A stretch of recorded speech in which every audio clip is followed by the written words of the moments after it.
Welcome back to the Boardroom International Surfboard Show, Del Mar Fairgrounds, San Diego, right there. Well, a little bit of instruction going on. Our boys at Foam EZ, the original one-stop surfboard supply shop in Westminster, helping out some people, giving them some ideas on shaping boards. Thank you, Foam EZ. Well, Todd, another guest. This one we have flown in at no expense all the way from Coolangatta, Australia. It cost us a lot of money. We used your credit card. Who do we have? Well, let's hope they don't actually bill us if you use my credit card. We got Craig Pitchers, a.k.a. K-Scat, former World Tour surfer and now giving back to the industry, working for JS Surfboards. Welcome to the show. Thanks, Todd. And what have you been up to? Obviously, your partners in JS Surfboards. Tell us a little bit about JS Surfboards, how it got started. We know some of the world's best surfers ride those boards. We'll get into that in a minute, but tell us how you got started. With Jason, it was just a personal choice. For me personally, after finishing the tour, Jason was shaping at that time with DHD under the Murray Burton brand in Coolangatta, and he came off an island in Queensland called Stradbroke.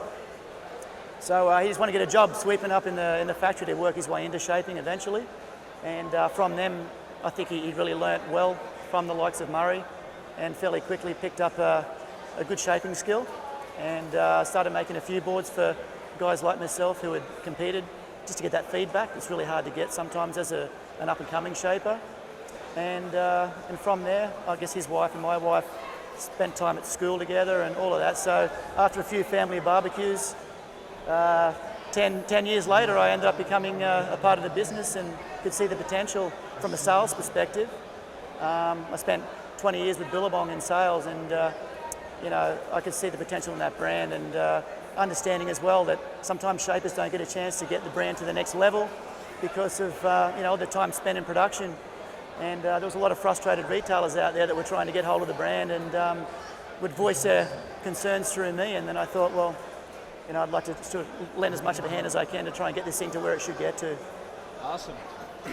What are we looking at right now? That looks like a beautiful board. Well, at the moment, we're looking at a board that's, we feel, I guess we've been pigeonholed over the years as being a board made for good waves. And a lot of people still to this day don't realise, just the broad spectrum of models that we make. But, we like to sort of rest our hat on the fact that we do make good boards for good surfers for good waves. But this one over here is just one of those ones. It's probably the most extreme version of a sort of like a pro model, but something that's got all the volume that you need in all the right places to still be able to perform at the levels of our pro team and what they expect. But also be able to overcome the conditions like California, where it's a bit small, a little bit gutless at times. And, hey, go easy. Sorry, just pointing out the obvious. Yeah. But I guess a lot of our team riders sometimes do expect that we can make a board a go-to board when the waves do vary during the competitions. We get a lot of guys, outside of our team, like Julian Wilson, that will get boards off us and specifically use them when the conditions are better. And then you'll see him run off to a Mayhem or a Channel Islands when the conditions vary a little. So that board there is really, it's a real meeting point board, coming out of decent conditions, still don't want anything too short and fat. So all the variances and volumes are all exactly in the right spot, due in the market next week. Well, you touch on something there as far as team riders. Obviously, you guys have a fantastic team, and we can go into that in more detail in just a second. But you touch on something there. We had Matt Biolis with us earlier, yep. And the event just recently taking place, the Hurley Pro, his phone was off the hook. All yes. The pros wanted to sample his shapes, knowing that he's shaped for some of the world's best over the years for a break like Trestles. How busy are you guys during the Quickie Pro down there on the Gold Coast at Snapper and Deba and even Kira? Probably no busier in terms of team than any other time, because generally we specifically shape boards for our team only. But not just your team. Like if I'm Kelly Slater, I want a board because I know you guys specialize in that break. Does that not happen? And obviously, Kelly's maybe not a good example, but the Brett Simpsons and some of the other pros that are out there, and they might be sponsored by someone, but they have that relationship with a shaper that will allow them to go out and sample. Absolutely. Well, to answer that question, yeah, Jason's super busy. The lead up, the months before that, and also the Quickie Pro time is a really busy time retail-wise, particularly on the Gold Coast. So, team always takes 100% priority. Yeah, as it should. As a shaper. Therefore, punching those boards out with priority often puts production aside, when it comes to store surfboards going out into the distribution, it puts a fairly big dent in our production space, and can also offer a little bit of unrest in the old retail environment, because you're looking at 40 or 50 boards a week pushing through on top of what you would otherwise do for other stores. So yeah, it's definitely, and it's not just the Quickie Pro now, it's got Hawaii at the moment. So many boards getting made, put aside with priority to be shipped up and sent across to Hawaii, so that when the guys land, and same with Europe, getting boards to Europe's not easy, so there's a lot of preparation in getting boards to all of those events. Yep. Okay, Craig Pitchers, former pro surfer, now co-partner with Jason Stevenson, correct? Correct. Give us a story about the tractor, the logo, the bulldozer. Well, I'm not sure if Jason wants me to tell you this, but... Because he wouldn't tell me at Trestles. I saw him and he said, I'm just a babysitter. I said, tell me about the bulldozer. I'll tell you the truth. He always wanted to be an earth mover, but he became a shaper. Oh yeah. No, the truth is his father was an earth mover, owned an earth moving company. Yeah. He had a rickety old tractor as his logo. And then Jason looked at the tractor and said, you know what, I could use that and just sharpen it up a little bit. Love it. And something that could drive across the moon instead of the back paddock. Excellent. Okay, let's talk about some of your team. Jack Freestone, former 2010 World Junior Champion. Dusty Payne, Akalupo, Ace Bucket, and obviously a guy that you would love to win a world title. And he's waiting patiently, and he's #1 in the world right now. Let's talk about Joel Parkinson. His demands from a guy that just walks in and says, here's what I want. Are these boards similar to what Joel would ride, to what your average experienced surfer would ride? Can it work? It's funny you should say that. We've looked at some of the guys that have ridden our boards in the past, like Andy Irons was always a good candidate. Bruce Irons is still a team member, which we failed to mention before, but those three guys have always ridden boards, like the same sort of boards with the same dimensions. So what we found now with some of the different styles of surfing coming through now is what works for Joel doesn't work for Jack at all times, and there's definitely a little bit of variance going on at the moment with shaping different types of structures for different guys surfing differently. As you know, modern day surfing's changed incredibly. The concave movements, moving concaves forward, where the concaves are kicking in now, where the flat spots are, where the tail kick is, where the pulls and the templates are, it's all got to blend in together, and it's all changed. And I guess having a team like we've got, and guys like Matt, it's just a blessing to have guys with the ability to give you that feedback, and hopefully the ability. Guys like Bruce, it's like, which one do you like? He goes, that one. What is it? He goes, I don't know, just shape me one exactly the same. Didn't really help much, but there's definitely a little bit more, the feedback now is a little more precise. And having managers and coaches, they're all looking, a lot of those guys are super talented former surfers themselves, coming back with really sharp, precise information that helps the shaper make those adjustments. Shapes coming off the machines these days, it allows us to make calculated decisions and precise results.